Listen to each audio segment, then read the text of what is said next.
Finally, it's Destination England now as we get set for elite wheelchair racing at the 2009 edition of the Tunnel 2K. Newcastle upon Tyne in the northeast of England is best known for its football team, but amongst the elite wheelchair races of the world, it's also home to a very special event. Once a year, under the dead of night, the Tyne Tunnel is closed off for the Tunnel 2K. I hear that it's a steep, long downhill followed by a steep, long uphill, but I'm anxious to see how it's going to go and how steep the hill is, actually. It's unbelievable speeds and then unbelievable slow speeds going up. The unique event uses the 2-kilometre tunnel as a makeshift race course, with a thrilling downhill opening followed by a brutal uphill climb, testing both the nerves and stamina of the world's best wheelchair racers. Nothing like it, a downhill so fast and an uphill so hard, so it's a little bit scary, but you know, they say don't touch the brake. It's different and it's fun and it's great. Newcastle is a wonderful city and love coming here every time. But this year's event nearly didn't happen.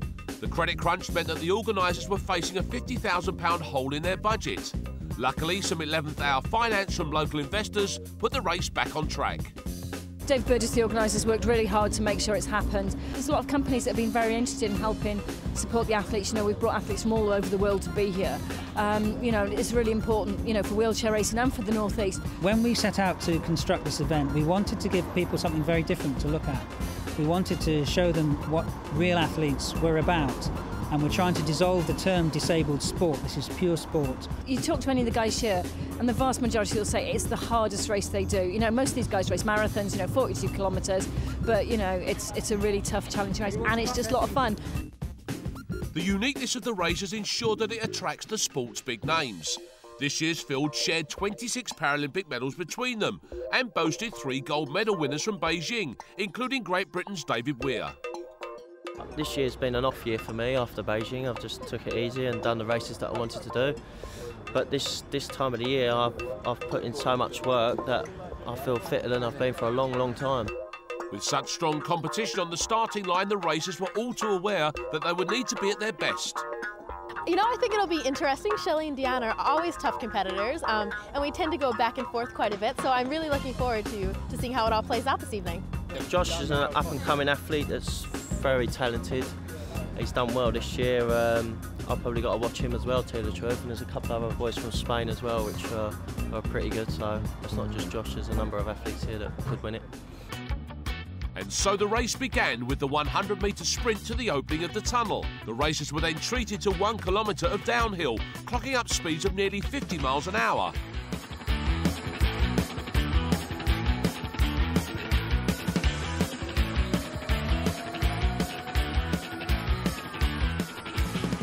But after the exhilaration of freewheeling downhill came the reality of a final kilometre of uphill racing as the athletes pushed themselves to get to the finish line. For some of them, this would play to their strengths, but for others, it would pose a real test. As David Weir predicted, his nearest challenger was the Canadian Josh Cassidy. And as they reached the final part of the uphill, it was the Englishman who held the advantage. He was able to maintain his lead, crossing the finishing line to claim the win. There was an equally close battle in the women's field. Paralympic gold medalist Amanda McGrory held the narrowest of leads, exiting the tunnel. But the American was picked at the line by Britain's Shelley Woods.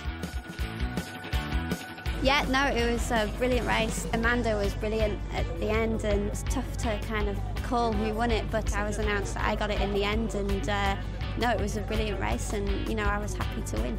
I think this is the best night we've ever had. It didn't rain this year, which was a bonus. We had a fantastic turnout. 2 Brits won. The internationals came second and third, so we had a really wonderful time. All WorldSport videos are free to share and embed. Just click on the share button underneath this video. And don't forget to sign up to our RSS feed to keep up to date with all the latest videos on WorldSport.tv.